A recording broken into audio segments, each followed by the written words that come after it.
Well, Vim was backwards. You can't have that. Oh my goodness. Got to represent. Nuang. It was Miv. You know, my daughter's friend apparently was telling her class that my license plate stands for very important man. Oh. Which I felt super embarrassed about. How lame would that be if that was actually what you... My dad's a very important man and he thinks he is. Therefore, he got himself a license plate that tells you that. Oh, that would be the worst. Well, that's hilarious. Well, that's when you leave the kids to figure stuff out on their own. You know, they're going to figure out what that acronym stands for. I weep for the youth. Isn't that the case of every older generation that at some point they weep for the youth? Yes. Yes. Right? I never Yes. thought I would be there, but I concur. There's a lot of crying. We're just doing a lot of crying So much crying. and complaining. Where was it last week? I had to get my complaints out. I just like, hold on, guys, let me complain about something and then we can move on. I forget what it was, but I don't know. It was the way of the world. And it's just like, why? Why are we like this? Why do we have to complain about the way things are? Just accept, embrace, and extinguish or something like that. Something like that. Yeah. Enjoy. Get extinguished. You know? Enjoy. Enjoy. Accept, embrace, enjoy. Yeah, you might as well, because That's where I'm at. Like, what choice do you have? Right? just hem and haw. That's all we can do. Can't change anything, you know? I'm more concerned about this new look Nick is rocking, not just the shirt and being a very important man, but You like that? slightly really more cool. fluffy on top there. Instagram. Instagram is how I get my style. Instagram sold you that t-shirt? It did. I mean, some ad on Instagram. Right. It keeps zooming in on me, but let's see if it'll zoom in on Pierce. It's him holding He's holding an N64 controller. while playing Oh, GoldenEye. Ah, that's sick. That's dope, man. They pegged you demographically and got you to buy that.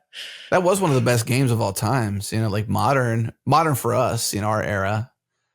Back in the day for many, or not in the day at all for most. You know what I'm trying to It was say? back in the day for us, not back in the day for many. Yeah. Speaking of, since we're just like picking apart my appearance, Yeah. does my face look extra flushed? Like were you Santa recently, Nick? I was not. Because like your appearance is very Santa like, and it is December. What is this roseola you got going? Oh, well, that is from my new favorite thing in the world, which you're not going to believe. All it cost me was my dignity. And that's I'm excited. What? before coming home to record this fantastic show with y'all, I was at a coffee shop wearing my Vision Pro, working At a coffee shop? at a coffee shop. You're that guy. I'm that guy and proud to be it. You're the VIM. You're the very important man with his very important Vision Pro on his face. Now, Jared, had I known this information prior to the invitation, I would have considered rescinding. Just rescind that image. I mean, we could do it right now and Oh, just ship no. like a 5-minute episode. All right, y'all, this is the show. That's it. Nick, Sorry, guys. Nick dropped the ball. We can't hang out with this guy. So, who gave you this idea and why did you follow it? I've been doing a lot of travel, which I've been spending a lot of time on airplanes and like trying to get work done. You know, my flight I've been flying mostly to San Francisco and I've been flying United. And for some reason, the Omaha to San Francisco direct flight, for some reason, has free Starlink, which is amazing. So I can literally like stream TV shows That is and cool. have fast internet. I could take Zoom calls, but I'm not that guy. Not yet. You're not. I don't know, dude. You're gonna have to reconsider. Might as well. Right. Might as well. Is there Zoom in the Vision Pro? Maybe. There is. And when you connect with that, you connect with your avatar. So they just see like a weird 3D representation of me, which is amazing. Is that what we're looking at right now, or what are we Could be. getting? No, this is really me. This is really you. Did you get the Ray-Ban glasses yet? I have a pair. I used to work at Beta, not the ones with the glasses. Were you a glass hole? I can't remember if you were a glass hole or not. I was this close. Oh, okay. Now we know where he draws the line, or at least you used to draw it. He's an edger, man. Used to. He's on the edge. He is. You have all the cool new toys. So, when did you get this Vision Pro? This is news to us. Yeah, I got it pretty much the day it came out. The day Really? it came out, I was in San Francisco and I walked over to the Union Square Apple Store and they didn't have one. Oh, the new one. This is the new one. Yes, the new one, as in it has an M5 and literally nothing else. Right. new. Like they re-released the same thing Yes. with an updated chip. I know. I know I'm a sucker. Did they but reduce the price too? Sure didn't. He sure didn't. This is Apple we're talking about. They never reduced prices. They bumped it a little bit too. They probably They did. did. Did they? I mean, I shouldn't say this, but when you're spending that much and they didn't have it in stock, the one that I wanted, but they had the terabyte model, which was only like a small percentage of the total cost more to upgrade. I just got that. So How much of the small percentage was it? Can you I don't be know. specific? I don't know exactly. I got the 1 terabyte model. You didn't wait in line, did you? You weren't waiting in Oh, line no. outside the.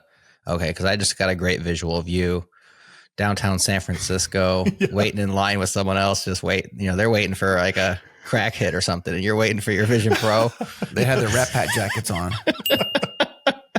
Nick and some miscreants out there. Okay, so you didn't have to wait in line. Drop a ding there, Jason. Drop a ding there. That was a Silicon Valley reference. Nobody gets it. Sorry. I didn't hear what you said. I totally missed it. They had their Rat Pack jackets on Oh, Rat in the line. packets. When Dinesh is walking around with his Rat Pack jacket. yep. No. Yep. It's very colorful. Jared Dunn from the show made them, and they were just a version of hideous.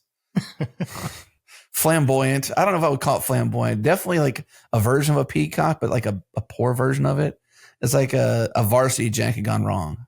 Oh, cool. Yeah, it's kind of cool, actually. Something that you'd imagine Nick wearing. I'm telling you, if I had one, I would wear it right now, would man. wear it. I'm like, it's cool. Oh, I see you have it playing in the background right next to your Cloudflare memorabilia. Yeah, it's a little bit back there. Where are they at? Oh, there's. You must have fixed your arch, by the way.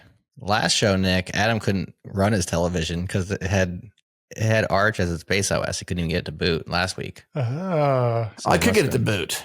It just had issues, and I didn't feel like dealing with it. It had one too many DIMMs.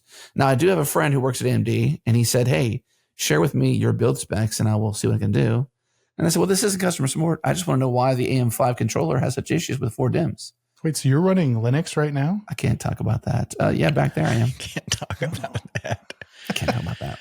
Always, man. It is officially the year of Linux desktop for me, man. Are you running Linux or is Linux running you? That's the question. Well, if I would have known this, I would have rescinded my acceptance. Your acceptance. For the cool fact, I am the very important man here, okay? That's right. I'm the VIM. Well, Nick, I thought maybe your face was all flush because of this news that just came out this afternoon. Oh gosh, what's the news? Well, I got some news. I'm not sure if my news, Nick, you've heard some other news maybe. I You want to rip, what is it called? Paper, rock, scissors it? No, I think we should count down from 3 and say the news at the same time. All right. Okay. 3, 2, 1. Bun is Bun. being bought by Anthropic. yes. Oh, you didn't say it. You're waiting for me. I said bun. I didn't Oh, you know if just you were said going to say bun. Anthropic or bun, so I was trying to match. I know. That was good. Yeah. So Anthropic, the corporation behind such products as Claude and Claude Code. I'm not sure what else they got going for them. Claude for Chrome. Okay. We might which talk will- about that later. That'll come up later for sure. I think they use Bun. I think Claude is like written in Bun style JavaScript stuff. I guess, is there a Bun style? I'm far enough away from Bun at this point. I've interviewed Jared a couple times, but it's been a few years that I can't remember how different it is from Node. Is it Node compatible? I think so. Okay. So it's like take your Node code and run it faster with some other stuff they added over. Anyways, I'm flaunting my ignorance here, but I'm pretty sure that Claude Code is written in Bun, and then Anthropic, because they're flush with all this investor money, I assume, like raising billions and billions of dollars. And they're like, we're going to buy Bun. And Bun said yes, which I think is what I would say if I was running Bun, wouldn't you guys? I mean, they're probably getting a bunch of money. So That's a bunch of baloney. I'm just kidding. That sounds buntastic. I don't know what to think. Oh, why not? I mean, it's exciting, right? But what do they need to do to Bun that they couldn't do as like this more open thing or like independent thing? What does Anthropic need Bun to do, or to do to Bun, as you said it? If I was a diehard bunner, what, like, is this good news for me or is this bad news? Because Anthropic's preference on whatever direction they need to take Bun into is now where it's going. And so does that mean I'm Right. left out because maybe it's not the direction that I'm also hoping my product will go with Bun? Or do I now have like special treatment because now like Anthropic or Claude will inherently know everything about bun and know how to perfectly write code for bun applications as just a side effect. Or was Bun Inc. or whatever they call it, Oven? I can't remember what they call it. They got good puns over there. Were they on their last, couple of months of payroll and they didn't find a way of monetizing? And Anthropic is like, we want this thing to continue. It's open source and MIT licensed, so the project would continue to exist, but not at the pace of progress that a full-time team can put behind it. And maybe it's one of these bailout situations where it's like, let's acqui-hire, because Jared Sumner and his team, obviously very talented engineers, built something that's quite useful and good and has helped push the industry forward in the JavaScript server-side world. Let's use some of this extra cash that we're sitting on because they've raised so much money. Now, that being said, they're also burning through a lot of it with GPU purchases, with rentals, with data center build outs. They're doing all kinds of stuff, Anthropic. And we don't know if they're actually making money per token at this point. Somebody probably knows, but I don't know. Are they still, losing money every time somebody does an inference? I know they're losing it on you, Nick. I know they're subsidizing your account. Oh, I don't know. I think I'm subsidizing everyone else's. Or not. I don't know. That's something that's Anthropic is private, so they and their investors know that answer at this point. But if they are flush with cash, they certainly have cash on hand, and they're probably looking for ways to spend it. Seems like a not expensive expensive for us to buy, but not expensive for Anthropic to buy proposition. But I definitely get your hesitation. Like, where might it go from here? You never know. If the AI industry is a bubble and the bubble bursts, is Anthropic more sustainable than Bun is? I don't know. They seem like they are. They certainly seem like they're on stable ground. But time will tell. Yeah. It's exciting, I think. It's a win for JavaScript overall. I think that Bun and Dino are serving their purpose of moving Node forward. And maybe this is just like giving the torch back to Node a little bit on that, because they've made a lot of great progress. Yeah. I think in the more recent versions, like there's not a feature of Bun that I'm like, I feel like I don't get in Node. Right. Maybe I just don't know. I don't pay attention to Bun too much, but like that's, you can run TypeScript like without compiling, which is great. You can compile binaries. You can, ESM still sucks, but like everything else seems good. There's like what is it? SQLite library like built in now, or coming at least. That's cool. Gotta have it built in, man. Does it get it to a single binary? Is it always a full feature web app? Is there binaries? Can you compile to a binary?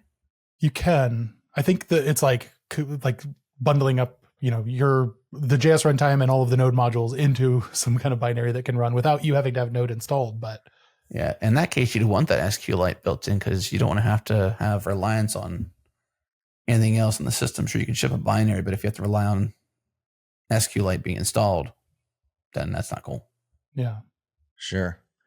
Yeah, I don't think their all-in-one binaries are anywhere near as efficient as like Go's, for instance. Like, they're going to be quite large, and I think Dino's is the same way, where it's like it's a large binary, even if it's a small program. Now, if it's a large program, who cares? Mm-hmm. But if you wanted to roll out a 3 megabyte compiled thing, you're not going to get that without some fancy footwork from Bun, and I don't think from Dino either. But the convenience is certainly there. Yeah. Which is really most of it at this point. I mean, we're all very rich when it comes to hard drive space and bandwidth. For sure. Earlier this year, I was at SquiggleConf that our friends Josh Goldberg and Dimitri Metropolis run. And there was a speaker there, Oliver Medhurst. I think he was they were at Firefox before what they're doing now, which is building a version of JavaScript that can compile to a straight binary without having to have that wrapper. Really? I like when they were telling me about it, I was like really excited. I'm like, oh, this is like where, imagine that being built into Claude. like Claude Desktop or Claude, like ChatGPT, and like you just being able to like have that runtime that just can immediately and super quickly run whatever it's thinking, and like it can validate the code that it's giving back to you like on the fly because it did it all like right there in the browser. This feels like maybe a move towards that. To be honest, I didn't read the blog post. I saw the the tweet. That's all. Sure. Well, the blog post, at least from Bun's side, is very straightforward, well written. Jared Sumner penned it, and he does say what doesn't change is Bun stays open source and MIT license, so that's great. It continues to be extremely actively maintained. The same team still works on Bun. Bun is still built in the public on GitHub. And then it says Bun's roadmap will continue to focus on high-performance JavaScript tooling, Node compatibility, and replacing Node as the default server-side runtime for JavaScript. What does change is we will help make coding tools like Claude Code and Claude Agent SDK faster and smaller. So there you go. We get a closer first look at what's around the corner for AI coding tools and make Bun better for it, and Bun will ship faster. Okay. So that's from his perspective today. Now, we've read a lot of these acquisition posts where the first thing they say is nothing is changing. And it's like, nothing was going to change for GitHub either when Microsoft acquired GitHub. But here we are 5 years later. It has changed quite a bit, hasn't it? Wait, GitHub still exists? Oh, it's not just Copilot? Dang. Well, there's another story going on today, which not today, but it's started a little while back and continues, which is that people are starting to move off GitHub now. Where are they going? Codeberg, which is a GitHub alike, run by a nonprofit in the European Union. And I'm not sure all the intricacies there, except that they are seemingly, and this is, I don't want to make this sound bad, but maybe it will. They're seemingly only interesting insofar as they're a GitHub alike that's a nonprofit and run from the European Union. I don't see anything with their technology that looks like it's new or attractive. Like they're not going to disrupt because of that, because of technology. They're going to disrupt because GitHub is a broken Windows situation over there at Microsoft and getting more and more bloated and shoving Copilot in our face everywhere we turn, and people are getting sick of it. And so here's a different place to land. And so Zig has moved off GitHub to Codeberg. And there's a few other that are doing that as well. Some of it is ideological, social concerns, and then the others is just like JavaScript bloat and GitHub Actions not working as it's supposed to, and just complaints about the platform as a platform. Basically, Microsoft has been ignoring the core product, which we've all felt in various ways. This looks exactly like GitHub in a lot of ways. It does. It's like basically like, let's do GitHub, but somewhere else. The UX of username repo is locked in. There's so much that's locked in. I was just telling you this too, Jared, like recently. I can't imagine a world where Git isn't the thing we use, although JJ is really coming for, Git's good stuff, I suppose. And I guess GitHub, like it stamped itself as the gold standard of the UX, not so much the platform itself, but the UX of username repo, even pull requests, even releases, all these things that sort of like nailed down, even, down to actions and stuff like that. Like it cemented itself as the primary user experience to follow. It doesn't surprise me. What do you go? You go here, you got code, you got issues, you got releases, you got activity. Pull requests, not merge requests or whatever. That GitLab calls them merge requests. To this day, merge requests. Like, no, you lost that. We're not going to call it that, GitLab. You can work as hard as you want. I can't believe they've gone this far with merge requests. You know how far Leo Laporte went calling podcasts netcasts? Yeah. I mean, it took him a decade to finally give up on it. He's still doing it. No, he doesn't do it anymore. No, he's not doing it. I actually listened to Mac Break Weekly last week, and I remember distinctly hearing podcasts you love from people you trust. And I'm like, he finally gave it up. He finally gave up netcasts. He just wasn't going to call it podcasts. This is Twit. I mean, he's been highly successful, but he did not have enough clout to change people to call them netcasts. Yeah. And GitLab did not have enough clout to get us to call them merge requests. It's just not going to happen. It was an uphill battle the whole way. The whole way. Do y'all call them pods? Are you onto that? Sometimes, yeah. Well, not Not usually plurally, but individually, like the pod or on it. Let's do a pod. Okay. Yeah. I was in a meeting before this and said, I got to go. I got a pod. Nice. So Do you hate that term? I did. I've come around to until it. I realized you guys say it. Now I'm going to back off. No. No. I've come around to it, but I can't remember where I first started hearing it. Yeah. I definitely resisted at first. I resisted lots of stuff, and then eventually I'm like, it is shorter. I did too. I was like, pod? It's, it's a podcast. Come on. Is the pod the important part of the cast? I guess we've all decided the pod is what it is. Nobody even realizes probably anymore that that's from like iPod, right? Like Probably not. Yeah, the connection is lost. Yeah. Oh, Yeah.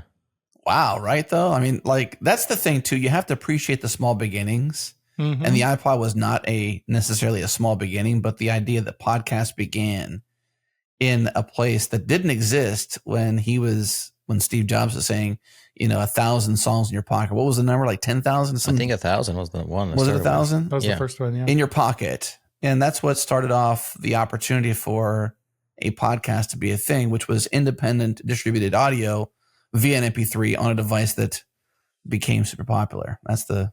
Oh, and it was painful back in the day because I was an early adopter, and it was not easy to get your actual You had to want MP3 files onto your iPod because you had to go into iTunes. You subscribed in iTunes. What's iTunes? Exactly. Doesn't exist anymore. Apple Podcast now, but it was called iTunes back then. Also Apple Music. Yeah. And then you had to actually sync it to your iPod before you leave the house, and then you take them with you. And there was no third-party podcast players. And Apple didn't really have one. It was just built into iTunes. Yeah. It was awful. Yeah, it was just the basic audio player. That's how bad we needed information back then. There was no TikTok. There was there was LinkedIn probably, but it wasn't the LinkedIn it is today. I don't think so. There was certainly no Twitter X. There was certainly no Mastodon. We're talking like 2005. What year was this? 2004, I want to say, was the beginning of podcasts, around 2003, 2004. Probably wasn't until 2008, 2009 that I started becoming a heavy podcast listener. Yeah. I could be wrong on the numbers. I'd say 2004 is my... I'm phoning a friend right now, so we'll get some facts here. Phoning a friend. But yeah, humble beginnings, man. An iPod started off podcasting, which we call pods now. We're on a pod. There you go. Oh, wow. I'm going to go ahead and do a mea culpa on this one. LinkedIn's longer than I thought it was. Holy cow. You were right, Adam. LinkedIn actually started in May of 2003. LinkedIn. Yeah. 03. Wow. Yeah. It's been around for a while. When did Facebook start? I'm like user number 23, Jared, on LinkedIn, okay? You should have like 6 million followers over there. Facebook was 2004, 2005. Because I graduated high school in 2005 and I was touring my college and they brought us to a computer lab and had us sign up for Facebook. And like, So we I have just, Facebook here. yeah, I thought it was just part of like what the school did. I didn't know that it was, That was this like- thing. Like the Blackboard software. We also have Facebook. You're going to sign up right here. That's That's how it was. Everybody signed up. February 2004 was Facebook, and podcasting was 2003 for the tech and 2004 for the term. The term was coined in 2004 by journalist Ben Hammersley, Good job, who combined iPod with broadcast. So what I just learned is LinkedIn is ancient, man. That thing is ancient. It is ancient. It's gone through some iterations too. I mean, like it's largely been a version of what it is, but now they have the timeline and, a lot of things happening there. Their timeline's the worst one there is, isn't it? Yeah. There's a setting, if you didn't know this, that you can do chronological. So you don't have to worry about them like shoving it down your throat with I think it reverts though. I've tried to set it before, and a couple weeks later, it's back to whatever it's called, algorithmically. Yeah. The For You style. You know what's funny is almost every time I log into LinkedIn, the first post that it shows me is somebody. It might be the same person, but it's somebody posting the AOC Tax the Rich dress. Remember, she wore that dress, that white dress, to some red carpet, and it said Tax the Rich on the back. And somebody's using that to make some sort of business point. Like, I don't even have to click into it. I don't care. But for some reason, at least once or twice a week, when I log in LinkedIn, I see AOC and her Tax the Rich. And it's like been like that for months. Really? So it's either stuck in a loop or that thing's super popular. I think it's like maybe a key to go viral over there. I'll clear your cookies, man. And I should log out. Anyways, We're way upfield from Bun and from GitHub and Codeberg. I'm surprised by Codeberg, honestly. I've heard of this. I didn't give it much attention. And so you're saying that Git recently moved? No, I'm saying Zig, the Zig programming language. Zig program. Okay, my bad. Not Git itself. Yeah, my bad. Zig then. So Zig moved from GitHub to Codeberg. And what they said, Andrew Kelly, who's the the creator of the programming language. I guess he's also founded it, but different communities there. What he said is that the only thing, or what I read out of his post, is like the main thing that he's going to experience pain moving away from is GitHub sponsors. Because that's how they have received a lot of their recurring donations and have allowed the programming language to flourish over the years. And so now they're moving off that and they're trying to find out how to get their donators to move with them without losing a bunch of money. And so that's what their main concern. So there's your moat. GitHub is apparently sponsors, which also they just completely ignore, right? Yeah. That's all I could do on that one, man. Long sigh. I just don't even know, I guess. They need a head of product on it that just cares deeply and won't stop or leave. And they just don't have that, I think. Devin, she had different ideas. Who else was it we knew that worked there? Jessica, but I can't remember her last name. Lord. She was there for a bit. She came on the pod when she first joined GitHub with that role. I did say pod. And then since then, I'm not sure who's been in charge of it. I don't think anyone's in charge of it. I mean, yeah. They don't even have a CEO, right? No, they don't. What's going on over there? They're part of the AI core. How can you be the epicenter of open source and it's one and not command the ship? I don't get it. How can you be the epicenter of JavaScript? Like with GitHub, but also with TypeScript. NPM, yes. With NPM. And that was the one I was going to call out. Like, right. How are they not completely embarrassed by how much they've let NPM languish?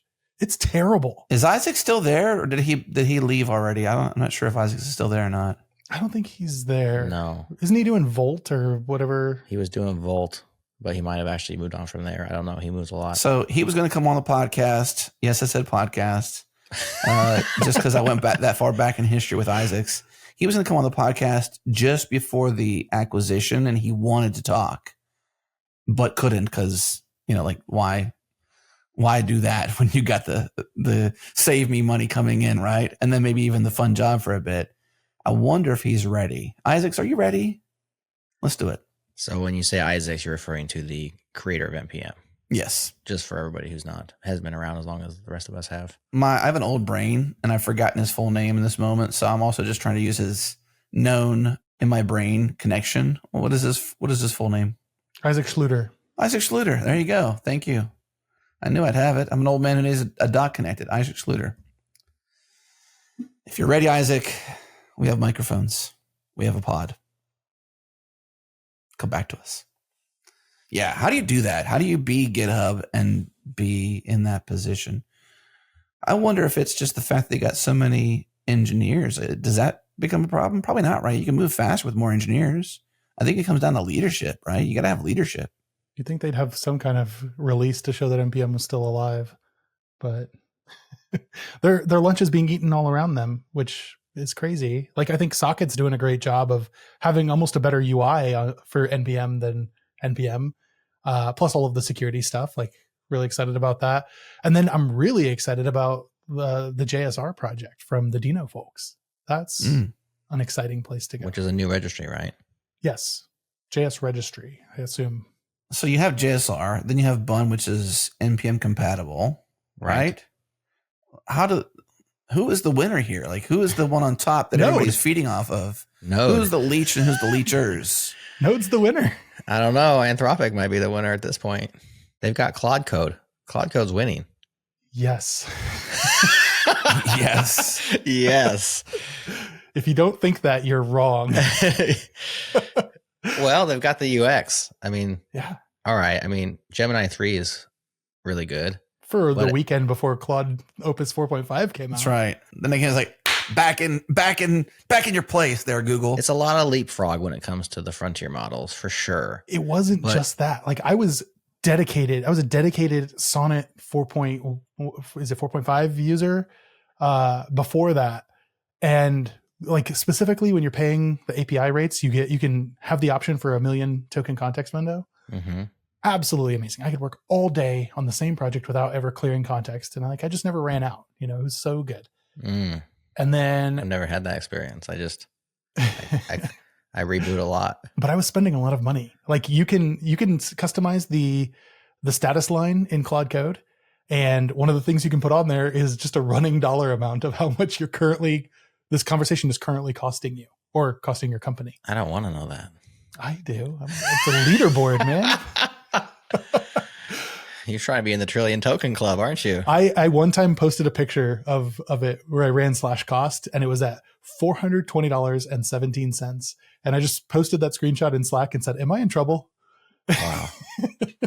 Is that fixed on the $200 a month plan, or are you actually paying that amount because you got the API tokens? API tokens. Okay. So there's no limit. We never get, I mean, there is a limit and we hit it once. What is it? I don't know. Okay. But it's, Wow. Like, I don't know. They have different tiers of whatever. I don't luckily have to think about that. But I will say that Opus 4.5 is not only better than all of the other models I've used, it's so much cheaper. Like so much. It's crazy. I think Opus before that was like, it was $25 per million input tokens and $75 per million output tokens. Now it's 15 and 25, I think, respectively. Yeah, I guess I haven't paid as close attention as you have on that front, Nick. You're definitely the bleeding edge on this. You're edging. I mean, that's whatever. But like I also think, I don't know, my controversial take is like OpenAI is over here making cool things. Don't get me wrong. Like their voice mode, having conversations with it, like that's the biggest competitor to podcast time in the car for me, is just like talking to ChatGPT, like with a voice conversation, because I can lead the conversation wherever I want and I can stop it and I can interrupt and go in a different direction completely. We'd be talking about code one time and then I can be asking it about the fourth dimension in the same conversation, and just like, it's really fun. So I've done a little bit of that, and I just run out of stuff to talk about. Yeah. Do you run out of stuff to talk about? Sometimes. And you're like, I don't know, you catch yourself, like, you know that if you pause for too long, it's just going to start talking. So you have to like know what you're saying. Like it's a different dynamic. It's just smarter than I am, you know, it's commanding this relationship too much. That's cool. And I think Sora is cool. Have you guys played with Sora? The original, not Sora 2. Like the TikTok. No, not the social network. You're on there though, right? I am. And I'm having fun just making like, does that integrate with your Vision Pro at all? I haven't tried it. Oh, No. okay. Go ahead. Tell us what are you up to over there? I put myself into classic movie scenes, which you have to be careful about because you can't like risky business. Like that. Like we just did an onsite, like a company onsite in San Francisco, and as part of that, like I was part of a group that went to Alcatraz. So of course, before I went, I watched The Rock so that I know what I'm looking at. And then I thought, what's the classic scene from The Rock? And it's where Nick Cage has like the green smoke above him. That's right. He's on his knees. Yeah. So I did that. And we like, during that, my company, WorkOS, we had done this enterprise ready conf. And so I just like have me holding the green smoke on top of Alcatraz going, enterprise readiness achieved. And it's like stupid stuff. Right now I have a draft that I haven't posted, which is me as an elf on the shelf. And I'm mischievously running around the house adding as any to your types, like just doing silly stuff like that. That's pretty good, actually. Oh gosh, I feel like you're like the slop master. This guy's just, we're all concerned about too much slop, and he's just out there slopping stuff all over the place at him. He's embracing the slop. He's not just embracing it; he's spitting it out. He's wearing it. Yeah, he is. Well, I do expect to see you on Tom Cruise's body with the risky business slide-in move by the end of the day. Done. Okay. I have it to you. Podcast art inserted now. Put that in the show notes. Yeah, That'll totally. be good stuff. Yeah. Wow. So Sora, this is Sora 2, right? Because it's not just a thing; it's like a social thing too. Is the social network like actually a thing? It is sort of. I don't know. I don't look at it, but What do you do with your videos? Just show them to your kids? I download them. No, I do not show them to my kids. I made that mistake. Okay. Specifically, do not show them to your kids. I have a 6-year-old, and I made a video of me crashing a motorcycle, and I sent it. I was going to send it to my mom as like, could I trick her into thinking I got a motorcycle or something? Which is really dumb because it has like professional camera angles of me falling off of this motorcycle, which is like anybody would know that, right? Mm-hmm. But I showed it to my 6-year-old, and he started crying because he didn't like to see me get hurt, and I'm like, oh, he can't tell that this isn't real. Yeah. So I don't know. That's done. His slop detector is not advanced yet. Yes. That's sad. It got me thinking, like, that was a blind spot to me before, but now, like, got to be careful raising kids in this age. Right. This is why they think you're a very important man. They're like, look at all that. My dad's on all these movies. Oh, that's but rich. I do like the idea of that. Like, it's like what you're saying. This is a battle you can't win, right? Trying to say like, oh, we shouldn't have this. Like the toothpaste is out of the tube now. Right. So it's there. So I do think that it's a good idea that Sora exists as this TikTok like slider where you're not critiquing every video and being like, is this AI? Yes. Every video on there is AI. So you just get to have fun with it. Yeah.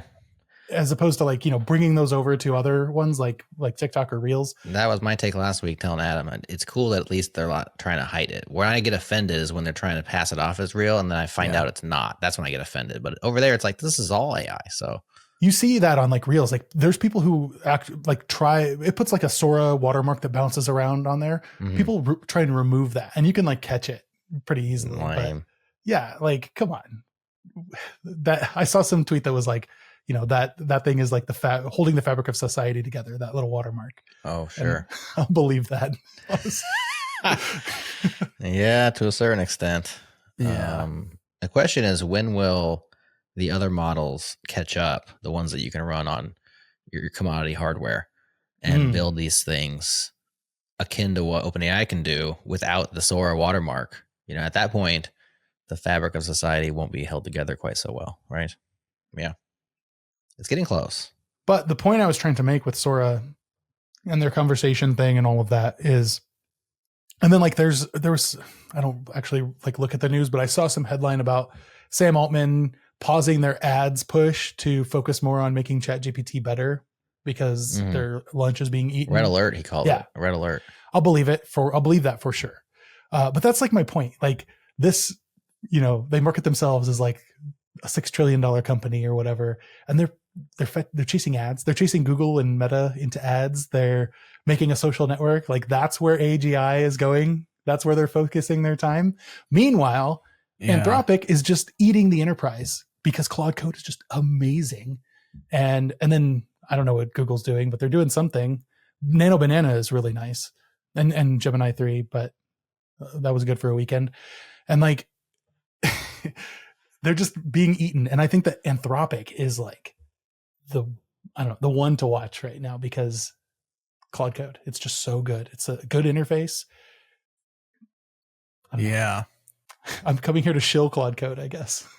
Well, I think you can't help it, right? Like it has earned its right to be schlepped in this way, to not be negative about it, because it's the winner. It's the daily driver for most people. Now I do dabble. We have friends over at Augment Code. I like Augie. Yeah. We have friends over at Sourcegraph. I like AMP. Mm-hmm. But those are consumers of Anthropic. So they're just derivatives, really, but they do some cool stuff. Did you guys see the news? No. Sourcegraph and AMP have parted ways. What? They have split into two companies. Yeah, it makes sense. AMP is its own company now, led by Quinn and Byong. And Sourcegraph is its own company now, led by somebody who I don't know their name, but they are now the CEO. And so it's two separate entities, two boards, but the same investors. So there's obviously crossover, but they've just decided to, probably for investment reasons and stuff like that. I don't know. I was at an AI conference last week in New York, and the AMP booth was 2 away from our booth. And it was just AMP. But I think it did say by Sourcegraph. But had this cool AMP logo. I just held up the book because I met Steve Yegi and Gene Kim and got the vibe coding. Oh, you got book. the vibe coding book. I got it signed by them, which is awesome. Nice. Yeah. Have they kept it up to date? Because when they wrote that, it was like 6 months ago. Is it still true? I know, right? That's. I was excited to tell Steve Yegi that I was on this podcast shortly after him, and I was just singing his praises on that. Oh, you were? You listened to it twice or something? Yeah. Very exciting. And then I honestly didn't know that Gene Kim also co-wrote this book, and I didn't know at the time that he wrote the Phoenix Project, which is an amazing book. So that's cool. Everyone should read the Phoenix Project for sure. But I've been going to a lot of AI events in San Francisco and other places, and one thing that I had noticed that I thought AMP was just like following the trend on was that they were AMP, not Sourcegraph. Like that's how they're marketing. And like at an event a couple months ago, it was VS Code. It wasn't Microsoft. It was VS Code was the sponsor. That was the logo. That was everything. No Microsoft naming at all. And I thought that was just like the way that they're going. But that's interesting. I didn't know that they parted ways. Yeah, they just announced it today. So that's bleeding news, man. Bleeding edge news. That's right. December 2nd, 2025. You heard it here first. At least I did. I didn't catch that news yet. Yeah, man. Wow. Good for them. I think that's smart. I mean, I think that AMP was really pushing. I mean, it's my favorite. I just can't afford it. It's my favorite to use. It seems to be expensive no matter how I hold it. So, yeah. And, yeah, I just wish I was a little bit more richer. Wish I was a little bit taller. Wish I was a baller. There you go. Because then I can hold my AMP all day long, and I would love it. I do think so. I think AMP is phenomenal, even though it's using the same models. It's phenomenal at planning. It's also phenomenal execution, but it's phenomenal at planning. Like I trust its plan so much. Consulting the Oracle is just a delight. You know, like I just like saying, you know, this is great. We've been planning this thing. But can you talk to the Oracle about this? Because like that's who really is going to bless this, right? And they stamp it. Oracle's blessed it, you know. But anyways, the Oracle's cool. Like their thoughtfulness around the language they use around it is just cool. The handoff, you know, for those of us who have to live under the context window, is just phenomenal. The handoff option, you push Control O, and you can hand off once you get close to sort of like context completion, or I guess context filling, whatever you want to call that. And hand off the prompt, and it references the old thread for context, but gets a new fresh context window. I think that's the much better than Claude Code's way, which is like basically your mid something is like no more for you. Just stop right there and wait for the context window to come back. The pro move is like you come to a natural stopping point and compact before moving on. So you control that more. Yeah, I mean, you might have a bigger window than I got because it's basically impossible to pro move that one. I think that's like a chef's kiss moment, a delight. It's like finding a 4-leaf clover. It just doesn't happen too often. You can run /context in Claude Code, and it will give you like a little graph of how much context you're using. And if I just spin up Claude and run /context without giving it anything, I'm at 112,000 tokens. Oh, wow. Dude. You need to trim up that Claude MD. It's the MCP file, like MCP tools loading in. How many tools are you using? Not that many. It's like, apparently you are. Well, MCP is hungry. It is. But that's also an Anthropic thing that is open, right? They did that. I think that skills are where it's at right now, at least. I think that the MCP is on its way out, and skills or something like it is on its way in, because it's just a better way, or some kind of tool discovery. Do you have any skills? I do. I have a whole marketplace. You can get the Nick Nisi official marketplace. I'm just thinking. Now we know why he's here. You're going to shill his marketplace. Okay, let's hear this marketplace skills. Oh, like they just have this. You can create a Git repo and you put like a marketplace.json in it, and it can then you can just say like plugin add marketplace, whatever Nick Nisi /Claude plugins I think is mine, and then you can like install all of these plugins from me that are like agents or commands or whatever, and it's just a way for me to like move them out of my dot files and into a way that you can pick and choose which ones that you actually want. And play around with it. What are some of the skills you may find there? Yeah, do you have any nunchuck skills? Any bow hunting skills? I've been talking a lot with Chris Bone Skull Hiller. I almost said Bone Skill because he's done skills. That'd be a good rebrand. Yeah. We've been going back and forth on this because he's digging really into this as well. Is he digging into this? Oh yeah. Okay. And the like one that's really good is I have a code simplifier one that like after we get something working, this just goes through and it tries to like in a way deslopify the code. So it's going to remove the comments that no human would actually write. It's going to simplify things. It's going to look for things, but it's going to do it like around the vision that it shouldn't break the things that work right now. It should just clean the code up. Right. And so that's like a great thing to run. So I've just told my Claude to do that at times now, but does your skill have like details about how you want that to happen? Is that what the skill is in there? Yeah. Instead of just saying like, hey, do a pass and just clean everything up. Like it actually has details. Okay. And how do you trigger that then? It's set up as an agent, a sub agent. So it'll like kick off its own context window and go. So I just say, ask agent code simplifier to simplify this code or something like that. Can't you give it a cooler name than that? Like, why are you going to call it agent code simplifier? Can you like agent X or something, you know? Well, because it's in my marketplace now, it's like at Nick Nisi : essentials / I don't know. Like, yeah, it's a whole thing now, but you could call it whatever you want.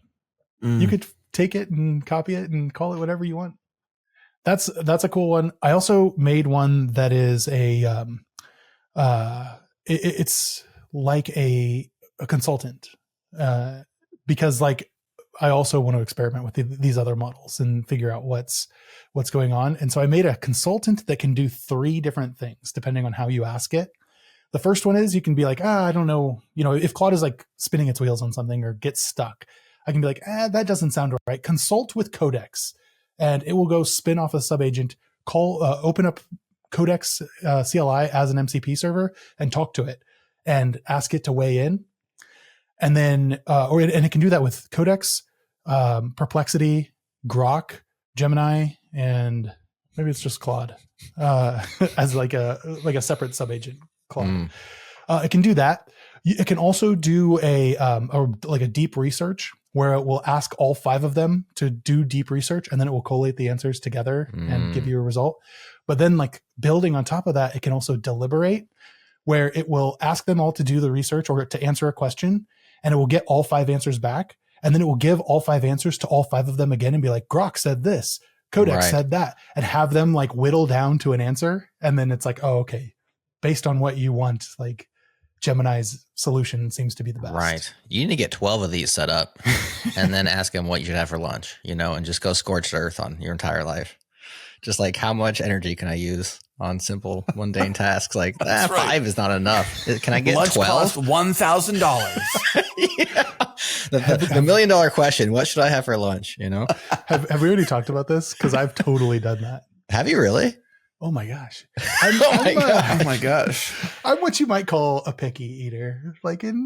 So is that part of your context window then? Like Nick's menu choices? I was at a lunch, or a dinner, and it was at some like weird fusion restaurant that nothing looked decent. And so like discreetly, when nobody at the table was looking, I just kind of like snapped a picture of the whole menu and asked ChatGPT, I'm like, I'm pretty plain. What is like the safest possible thing I could eat on this menu?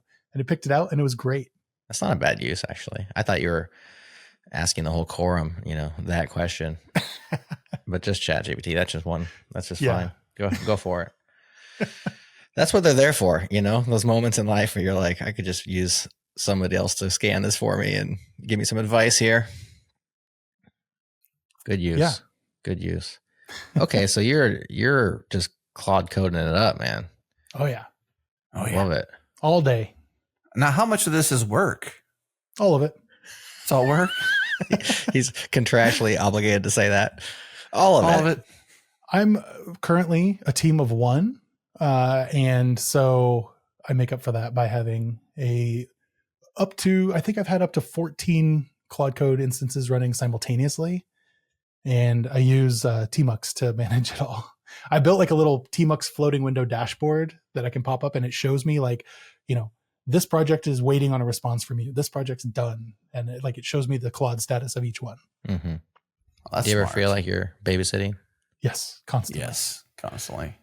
I bet. It's also the worst when I'm digging into a problem that I don't really know like a lot about. Like it might be in some weird language that I don't have a lot of context about, and I'm working with someone else, and they also, I don't know if you've been in the situation yet, but it's like me and another human are having a conversation, but there's a long pause between each one because we're both checking with our AIs before responding to each other.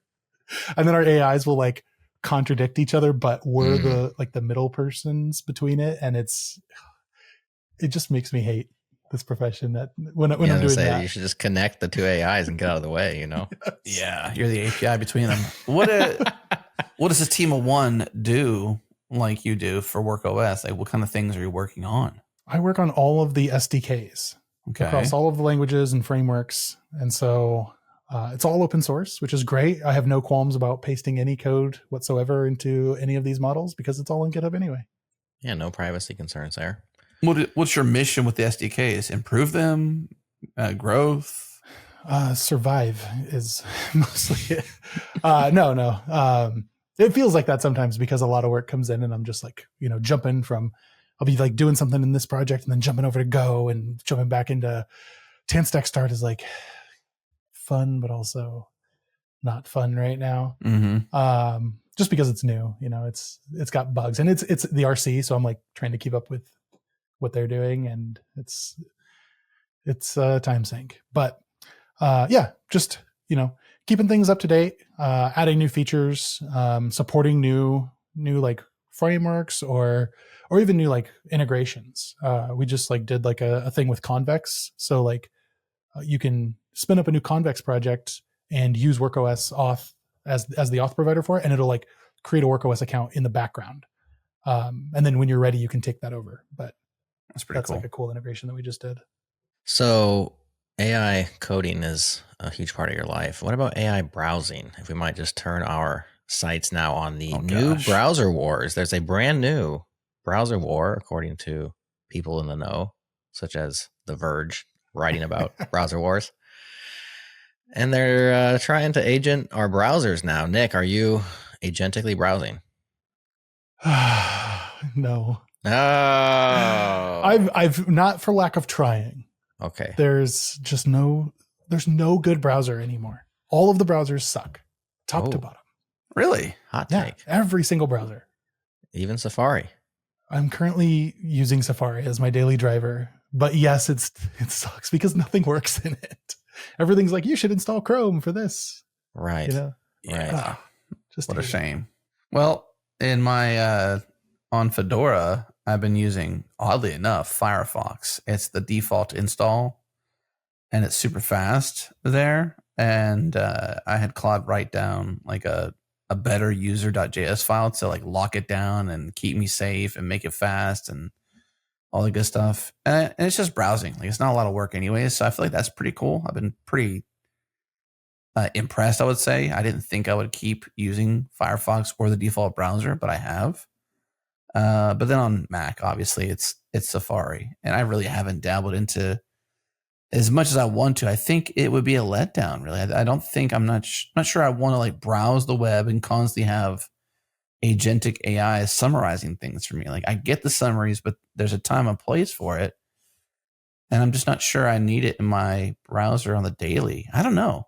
When I thought about this conversation though, in the browser wars, is like, how will the web change? Is the web changing around AI insofar as that we're not really going to websites much anymore?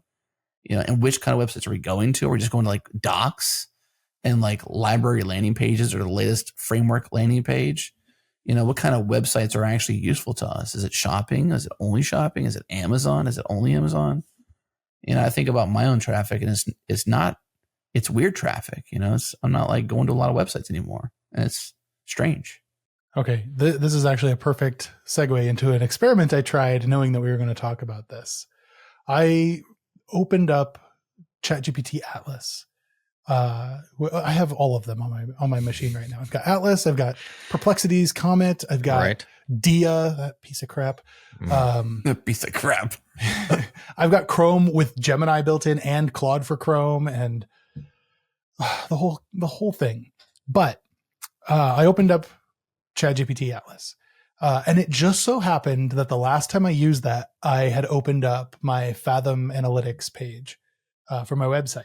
So when I opened it up, it brought me right back to that, which is like was interesting because I hadn't looked at that in a while. And I noticed that like one of the referrers was Claude.ai, and it was specifically to a blog post I have about like, you should try Claude skills. And I was like, oh, cool. Did they link to me? And I was like trying to figure out how to get there and see like if I could find a page where I'm linked or something. And I couldn't. So then I just popped open the sidebar in Atlas and said, hey, I see that they're a referrer here. Find the page where this came from.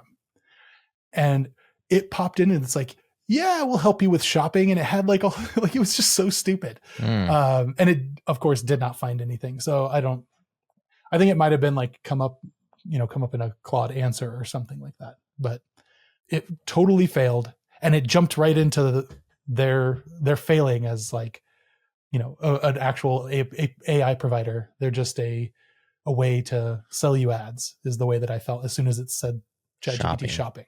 Yeah. But to your question there, like, where is this all going? I think that this might be like a canary in the coal mine of where this is heading, in that everything sucks. All the browsers suck right now.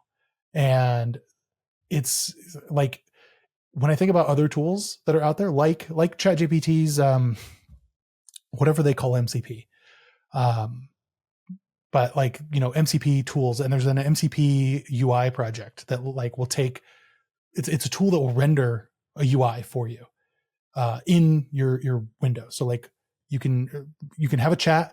And like the perfect example they have is like you're talking to ChatGPT and like you tell it to find you an apartment in San Francisco with 2 bedrooms within walking distance of wherever.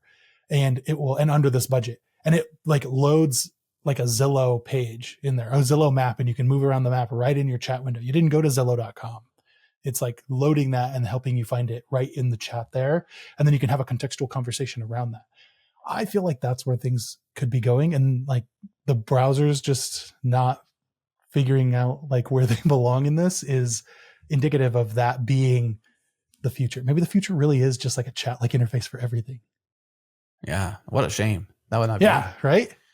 Well, so the example was this morning as we were on a call with our friends at Practical AI, and one of the questions we wanted to find out was like, just like what other AI specific podcasts are out there, just to see where this show comes up on the map. And, I guess, am I okay with this just being a list? I didn't go to any of the sites. I didn't go and check them. And I'm not doing research either, so I don't feel bad about it, but I got my glimpse, of what the web is. And now this is just like some weird artifact of what the web is. I didn't go to the websites. I didn't go to the podcast clients. Now down at the bottom, it does say, oddly, this is ChatGPT. Make a playlist, connect Spotify. Like, why? Because I had to search about a podcast. They want to make a playlist about No, that just, I don't know. It seems reaching. Just do what you're trying to do. I don't know. I am worried about the web though. Like, what is the web these days? I don't know. I will say, like, I 100% I use Raycast AI as my Google now. I just pop that up and just go to town asking it questions. I've been getting into Minecraft a lot with my son. And so I'm like asking about obscure Minecraft things. And it's so great. Just like in the middle of the game, I just pop up and be like, hey, how do I, summon this thing? Or how do I do whatever? And like, it tells me right there. I don't have to go to Google. I never go to Google. So you're doing command space and then tab to get there? That's your option space. Oh, you don't go command space? Command space opens regular Raycast. Option space opens its AI chat window. Oh, I see. I got that set to something else then. My bad. So you go to the Raycast chat app versus the one that just pops up as part of the, whatever you call that, the launcher, I suppose. Mm-hmm. Okay. I guess I could do it right there because it's just, you type in whatever and hit tab. Yeah, well, when you said like a Google, I was thinking like a simple search interface, and that's the launcher, right? Which you would get there by going command space and then tab, which gets you right into the ask prompt. Interesting. Yeah. I kind of want AI everywhere I'm at like an arm's length. Like, I don't want to be in a world, I suppose, as a technologist and a worker and a doer. Like, I guess in my life, when I'm hanging out with friends, like phones over there, AI is not in the conversation. I'm not saying that, but like in areas where I'm trying to be effective and productive and thinking and researching and those kinds of scenarios, I do want an AI pretty close to me, because I don't think of it like an atom replacer. It's more like an atom multiplier. How can I think bigger? How can I see more of the picture first so that I can apply my taste to the path I'm trying to go towards? Not so I can be told what to do. You know, it's all about what is out there. What do I like? Where do my tastes align? And I'm doing my Trump thing here. Gosh, I just realized I'm doing my Trump hands. Sometimes I do a Trump impersonation. I get my hand. Anyways, I'll hands down. I am just doing my thing, and I got to have the AI near me, and I'm finding my stuff, and I'm making decisions and going along my way, and just having it nearby. How about voice? Have either of you tapped into, I suppose you talked about how you talked to it on your car rides, but like in the case, I think we're all still iPhone users. Nick, are you an iPhone user still yet? Absolutely. I just have a Vision Pro. I got a Vision Pro. Well, I just never know. I mean, you're trading sides so much, dabbling and everything. You may have gone to the dark side to Android. Who knows? But let's all assume the three people in this proverbial podcast room here use an iPhone. The one thing I think missing from my life is where I can say, hey, you know what? And in my case, it's Siri. No, not right now. I want to talk to Siri about what can happen here or something like it. More so to maybe automate things around my life. I feel like that's the next human frontier that is just like simple. We should have that. It should be a thing. We should have that, right? And it's not here yet. And I'm wondering if there's a dark side to this. Is there a reason why these voice assistants aren't doing it yet? Maybe it will break the world. I don't know. What do you think? There was a podcast, I don't remember which one, but they were talking about this and about how, you know, somebody left iOS and went to Android or went to, not Android, went to the very special Alexa. Sorry if that triggers, but like, you know, the one that you can pay a bunch and then it's basically an agentic Alexa. And it would like at the end of it would do things and it would say that it was doing things correctly, but then it wouldn't actually do them all the time, 100% of the time. And it's because like the disconnect between understanding the conversation and translating that into actual actions around your house is still like a gap that is not quite solved. That's where I think Home Assistant might be that frontier though. Like Home Assistant now is, I was just doing some research on this because I was just from the Nerves conversation we had, Jared, with Losh Vickman, coming out soon was really just around embedded Linux. I'm a Linux nerd and I'm just dabbling as much as I can just for curiosity around Linux. And I think it's just cool. Like what you can do with embedded Linux, what you can do with Nerves.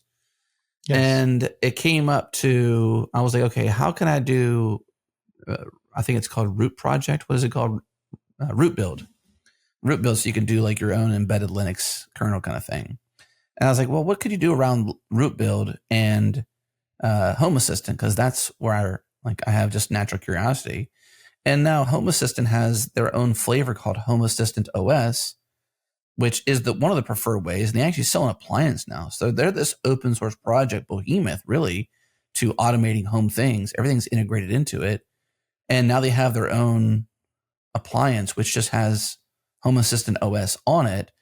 Like, I think the frontier is like, can you get something to talk to that well? And I haven't dabbled. So somebody else is probably like, Adam, it already exists. Shut up. Let me come on your pod and I'll tell you. But that's where I'm at. Is like, does Home Assistant, is that the tie? Is that the connection for this next wave? Could be. I think that the pieces are there. And there's like the rumors, I guess. I forgot the Apple guy that always breaks rumors. But the Gemini is going to power the next version of Siri, just super interesting. And I hope so, because Siri is so bad. But the underpinnings I feel are bad there. for her, man. Like it's like, I asked her the other day, I was like, "Are you sad, Siri?" She's like, "Why?" Because they've just not taken care of you, you know. She's like, "Nah, I'm cool with it." The head of AI just stepped down yesterday, I think. John Gianandrea. Well, he saw Google come in with Gemini. He's like, well, I'm out. Got a job. There you go. There was rumor that they were going to buy Anthropic or like integrate with Anthropic. I think integrating would be great, buying, oh, that'd be the worst. Don't buy it. Gosh. No. Yeah, please don't. No. Let it do its own thing, okay? No, Yes. no acquisitions for that company. Be the leader, be the innovator, drive it, go. But you know, what's there today, if you really look for it, is actually pretty powerful as I'm slowly learning. Like there's the ChatGPT underpinnings where you can have it like relay your query that you give to Siri to ChatGPT, and it can sometimes do it. I literally asked it to play a song in my car, and it somehow like sent that to ChatGPT, and then ChatGPT just came back and said, I can't play music. It was so bad. Mhm. But the underpinnings are there. And have you ever played with the Shortcuts app? Yeah. Just a little bit. Yeah. Just enough to know it exists. There is a ton of power in there right now, because specifically they have a bubble that you can drag in that is send this input to ChatGPT. Here's a prompt, get some output and do stuff with it. And you can have triggers, and the triggers can be like when a mail message comes in. And so I just set one up to where whenever a mail message comes in from GitHub and it has a PR number or an issue number in the subject, it takes that message, sends it to ChatGPT, summarizes it, gets the link out of it, and then it like creates a new to-do, make sure that a to-do doesn't exist already, and sends it to OmniFocus to put it in my inbox so that I only have one inbox to check for those things.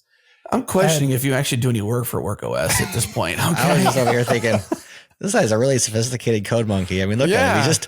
He's just taking PRs right out of the email and goes right into my to-do list. Just send it to me. I'm going to put it right in my to-do list. I send them to Claude Code for web, and Claude makes a PR. That's the next step of it. Is like, it won't even like put it in my to-do list. The to-do will be review the PR that Claude just put up for this issue. That could be something that you could do. And then you said was it OmniFocus? Was that right? Yep. I thought that was a relic. Are they not? I know they're there, but like I didn't think people still used it. I have tried so hard to leave. I have. share your jail cell. What is it like? How does it? Stockholm syndrome. I do. It's so bad. I try to leave. Every single to-do app, they don't have this one feature that OmniFocus just has and has had forever. And that's this concept of defer dates.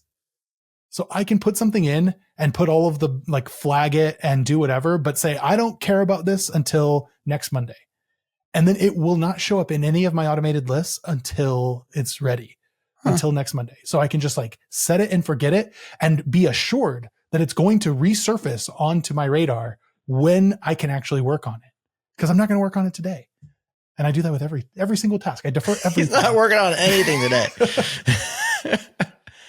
It's a really sophisticated way of avoiding work is what you're doing. MG, are you checking what he's doing, dude? Are you checking him, MG? Michael Greenwich, by the way. That's kind of wild. So I kind of want to like just have a separate session, not in this podcast, where you just show me how you do your OmniFocus stuff. Like just like a Nick deep dive into like, could you do like an anonymized version so you can like show us your world, but like not obviously show us your world? Is that possible? I can try for sure. Or can you just show us your world and you're cool with it? Yeah. Sanitize your world first. Yeah. Show it to us. It's like 90% GitHub issue stuff, which is all public anyway. So yeah, you can probably do that. I'm really curious about that because I've been a Things user. Yeah. I've been a Todoist user, and more so recently a Todoist user only because I'm multi-platform now, not just Mac. Yeah. And Things is Mac only. And you know, obviously I love Mac, but I can't, there's things to do on wherever I'm at. And so don't blame them for your mistakes. I don't know. So I guess in that case then too, OmniFocus would not be on Linux because OmniFocus is not Linux native, are they? They're not Linux native. No, you can't leave the garden. You have to be inside the walled garden in order to enjoy the garden. You can't take the garden with you. They have OmniFocus for web, but you can't even like reliably scrape that because everything is like super encrypted. Well, anyways, okay. Man, see, that's the thing too, is like Mac traps you, I guess. I'm not even gonna say this. Like, I love this machine. I can't even count the amount of tabs I have open. And then there's a whole separate Safari behind that. This got the same amount of tabs. And I've got too much open. QuickTime still open from something I was just doing before this. And like, this thing is not crashing. I can leave this thing on for 75 years and it's just a machine. It's the bomb. I love it. But Linux is cool. There's a lot of things you can do on Linux. So I don't know. I'm in this really weird world where I like Mac, but I also love Linux. Are you doing the Omarchy thing with Linux? No. Okay. No, I think that's dumb. And if you're using Omarchy, shame on you. And not for the reason you think. Just kidding. I don't know. I'm just being silly. You do what you want out there, okay? I'm just joking around. You know, I think I'd be surprised if Omarchy has this weird cult following. It just seems such a weird thing. Even using it, I'm using DHH's operating system, not an operating system for developers, which I guess you could say it's a derivative of that, but it feels so much like slapped around with his stuff. I'm not necessarily negative about the guy, nor positive. I'm a centrist when it comes to him. I'm not for nor against necessarily. And there's a lot of people who feel it bleeds into politics, but I'll leave that aside. My choice to not use it is not because of like a belief in him or not. I just feel like it's super opinionated and not my opinions. And I feel like I'm like hanging out in somebody else's toy box and they're not my toys. It's not cool. Mm-hmm. So that's how I feel. I haven't looked into that specifically, but like everything that I feel like everybody touts about that system and like the opinions that it makes, I just do on my Mac and it works. Like I use a tiling window manager. It's amazing. I use NeoVim, obviously. It's amazing. It's a markdown editor or markdown reader still for me, but it's good at that. How do you feel about Zed? Does Zed like ever get a spot in your life as an editor? There's other editors. I'm a very important man. I can't be wasting time. It's on his license plate. You can't switch editors at this point. Okay. You'd have to go relicense his car. Well, you had to at least have an opinion about it. Yeah, that it's trash. Oh gosh, dang. I don't think it's trash at all, personally. I think it's one of the best editors out there. I have never looked at it. I've heard good things. Yeah. I feel no reason to switch out of NeoVim. Like there is nothing I'm missing. With NeoVim, with a Claude Code instance and a Tmux split next to it, there is nothing. That's the exact thing I want. He's also carrying around a large quantity of sunk cost fallacy because Nick has spent hours and hours, how dare you, days getting his NeoVim set up, and he can't just waste that time. The time was well spent unless he switches off of Vim, in which case it was a complete waste. I learned Lua. There you have it. That's the old smoking gun right there. This guy uses indexed, array languages just for Vim. Hilarious. I'm just not feeling any of the wanderlust that you're having, Adam, or even the browser situation or the web. I'm over here looking at my web history as you guys talk, and I'm just like, I go to tons of websites. I don't use very many apps. If you look at my history, I'm just like, everything's pretty much the same as it was 5 years ago, except for less Google searches. Like I am going to turn to an AI first. I still end up on DuckDuckGo a lot, just looking for a web page or something, or I can just find it faster than they can. But I'm not feeling like the web is very much different but then I'm like, well, maybe I'm a dinosaur. So that's where I'm sitting right now. I'm with you on that. I mean, I just said how many tabs I have open, and they're not the same website. But you were lamenting how we don't go to websites anymore. I'm like, I've been to hundreds of websites this week, and it's only Tuesday. Well, I was lamenting in that scenario where you're finding research, and I didn't follow through from the research to go to those places. But in the meantime, I've got Fedora Linux 43 is here up as a tab. I've got Home Assistant OS here is, or Home Assistant OS is, I guess there's a tab open there. CapCut, GitHub, obviously. Website. Yeah, I got, I got to do this. A parkour registration. My son is in parkour. I got to complete that mission. The OmniFocus is now here in my tab, Is it hardcore parkour? It's actually no, I don't know what you mean by that. Hardcore parkour. That's off The Office. That's a clip from The Office. Oh, sorry. Oh, I see. Yes. I didn't track your pickup. 12 of my 14 tabs are GitHub. And then I have one Codeberg tab, and I have one with the button blog post that I didn't read. See? I'll browse differently.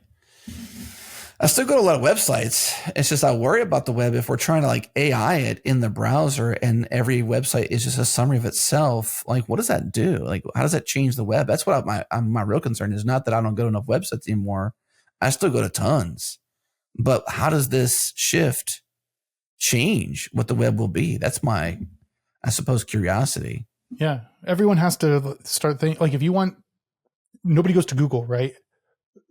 Do we know that these LLMs are indexing in the same way that a search engine would? So is search engine optimization the best thing?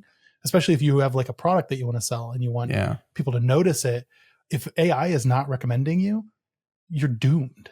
Like, how do you get around that? And how do you start a new project? You know, like Tanner Lindsley can start Tanstack Start, and he's got enough clout that he can bypass that. But if I was going to start, I don't know, very important man. .com. T-shirt business. Yeah. Like, how would I do that? How would I? Well, you launched it on the Changelog podcast like you are right now. Yeah, I don't know. I mean, would you start, this is the Nilay Patel question that he asks all the time on Decoder and other of his shows, which is like, do you start a website today? Like, if you're starting a new business, do you even start a website? Or do you start with a TikTok? Or do you start with a Codeberg account? Like, what do you do? And I don't know the answer to that. I guess it depends on what kind of website you want to start, what kind of business that you want to start. It seems like when it comes to e-commerce, the web still has a foothold, mostly through Shopify and then also through Amazon. But see, it would take, like, Shopify is in a perfect position because they're like effectively thousands of little stores, right? Right.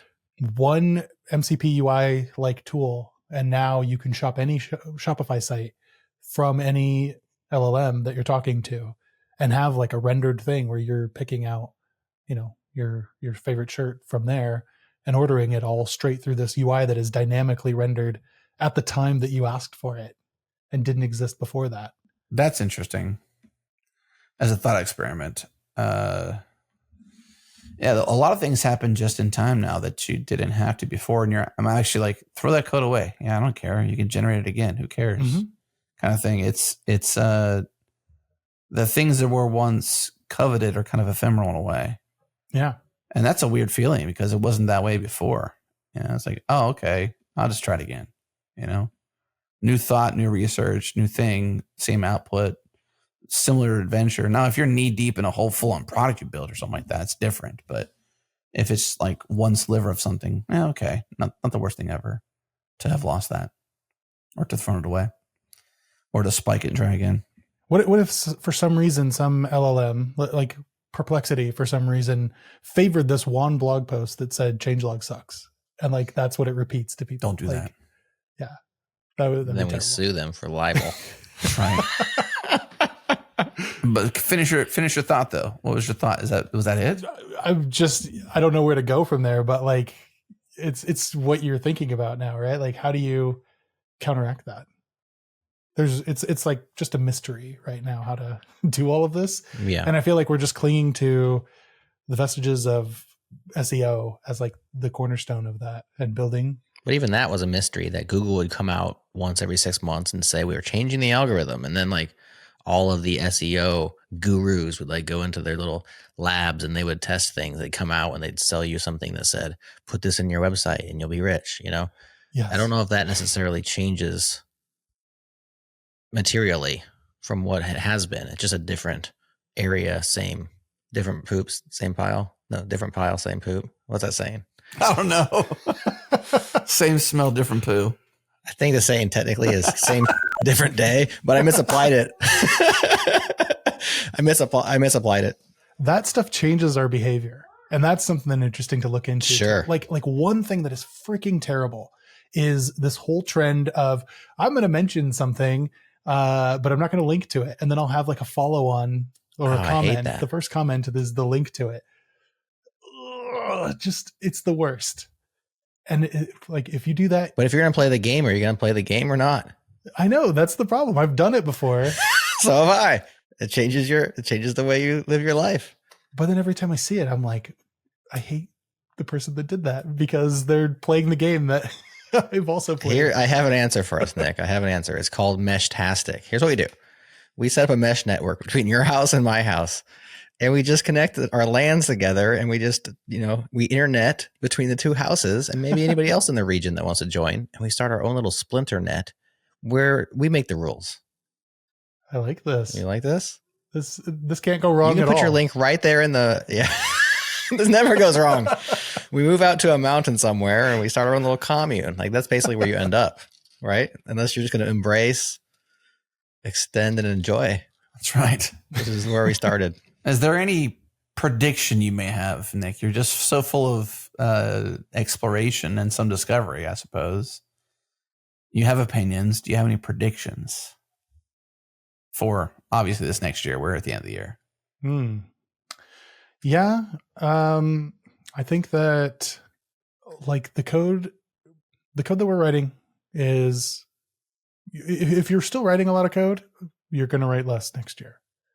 I think that that's a given at this point. Are you going to produce more? You're going to produce more, but you're going to write less. Okay. You're going to be involved less in the day-to-day minutia of the code. There's ways around that to be as productive, I think. Like one thing, I don't know. You asked for a prediction. I guess that's my prediction. Can I give you a recommendation of something to try? You can do what you want. All right. So I'm talking about Claude Code because because that's the one that I use the most, but you could probably do this with the other ones. But Claude has this thing called output styles that they deprecated, and then they got pushback on that. And so they undeprecated it. And so it's still here, at least for right now. But it's a way to change the system prompt a little bit so that you can tell it exactly how you want it to respond to you. And it ships with 2 examples. One of them is explanatory, where it'll like give you like little insight bubbles about why it's making a decision that it made or whatever. And the other one is learning. And that learning one is specifically for, I want to go learn the Go programming language. And so when you have that enabled, it's going to optimize for you to fill out like some of the more like, oh, it'd be good for you to learn how to do loops in Go. So I'm going to stub out this method and you're going to fill it in, and it'll like give you prompts and tell you how to do it in like code comments. And then it'll pause there and have you do it, but you can ask questions before moving on. You can tweak that. You can make in as many output styles as you want, but you can tweak that, and you can tweak it to be more of like a business logic-y one. I forgot what I exactly call mine. It's like, I can't remember what I call it, but you can tell it to basically fill out the minutia of the code, like stub out this method, add the getters and setters and all that stuff that is boring, just get the work done work. Have it do that, but then like the core business logic stuff, pause and let me do that. And we'll talk about it and walk through it together. And you could even do most of it maybe, but like that way you're more involved in what the code is actually doing. You're stopping to take part and participate, because otherwise the code is just scrolling by you. And then, I already like in the past, 6 months go by and I have no idea what code I wrote 6 months ago that I have to go debug. It's like that week to week now with all of this code. So if you're not keeping yourself involved in it, then you don't really have a solid footing, like mentally, on what code is passing by you and that your name is being attached to, because it's still your name on the commit. So use that to be involved. And that's a good way to like have the AI optimize for you doing the fun parts and it doing the minutia. So this, the way you get there is how you do output style. Yep. And it's output called style. Researcher. No, the one I forgot what it was called. Oh, that's right. You forgot what it's called. Is it in your plugins? It's in my doc marketplace, because the marketplace doesn't allow for output styles. Okay. Put that in your README or something like that. Same place, but outside the loop. Mine's just called important stuff. Gosh. Mm-hmm. Oh, man. Well, that's cool. That is cool. Yeah, that's true, because you're producing more code than you probably ever have before. It's whizzing by you. It's like, yeah, that checks out. That checks out. But do you really code review every single line where for sure it represents, your beliefs, or I guess your coding beliefs? I personally try to, and that's because all of the code I write professionally is on open source on GitHub. And so I don't want my company or me to have this reputation that I'm just like slopping out this code. I want it to have my seal of approval on everything. And so I try and stay on top of every line of it and understand that I'm on the commit message. I'm the one blamed in the GitHub. Yeah. Well, let's push pause right there then, because I want to do a special ++ anchoring off that. And so if you're listening now and you're not a ++ subscriber, well, the reason why you do is because you get this little bonus from Nick. Hopefully it's good and it's worth your money, but changelog.com/++. It is better. $10 a month, $100 a year. Go behind the scenes with us. Dig in. And there you go. So anything else? Any other predictions that you want to share, Nick, or anything else that you want to tease before we end this, friends? We're not going to achieve AGI next year. Next year. I will have you know that. Who's this we you're talking about? Humanity. Humanity. Okay. Say I'm not participating in any way. Oh man. So little mention here at the end. Terminator 1 and 2 was on sale for Black Friday. 4K Blu-rays. You know, I have Plex. I love it. Theater, all that good stuff. And I'm so excited because I haven't had a chance to rip it yet, but I'm going to rewatch for the first time probably 20 years Terminator 1 and 2, which in my opinion are the best Terminator movies there are of the Terminator saga. Yeah, of course, right? Yeah. You're not including 3? 3 was probably pretty good. I just forget it. You know, I don't even know, honestly. It probably was it Judgment Day? Yeah. No, That that's was 2. second. That was 2, right? Yeah. No, Judgment Day is 2, yeah. Yeah. Rise of the Machines, or what's 3 called? It was trash. That was trash. Terminator 3, trash day. I don't know. The trash rises again. Yeah, exactly. But 2 is amazing, and 1's also very good. That's part of my December plan. That's a classic, Nick. Oh, gosh. Did you do that off Sora? Was that Sora? Or are you actually doing that? How do we? That'll be the next one, yeah. We have to clip that, first of all. And secondly, I have to tell our listener who's not watching that Nick just slow melted into the liquid hot magma, was it? With a thumbs up, just like Arnold did in Terminator 2. Is it 2 or 1? I don't know. It was 2. It was 2. 2. I think it was 2. Yeah, that's right. He did melt. He melted in 2. So my plan in December is to rewatch those movies, but in 4K, in HDR, with a fantastic sound system, very large, comparative to how I watched it originally. It was probably on like a 19-inch RCA, you know, analog TV or something like that. Right. I'm just guessing. Or maybe one of those TVs you had as furniture in your living room. Mm-hmm. You know, one of those. I might have watched it on that as a VCR, probably from a VHS tape. Oh my goodness. So there you go. I'm dating myself, but Blu-ray for the win. 4K Blu-ray Well, let us know is a holiday plan. if you still like it. Yeah, I will. All right. I will. Nick, thanks for bringing us all your whatever this has been the last 90 minutes. It's been awesome. Thank you. It was a lot of fun. It always is. Bye, Nick. Bye, friends. Bye, friends.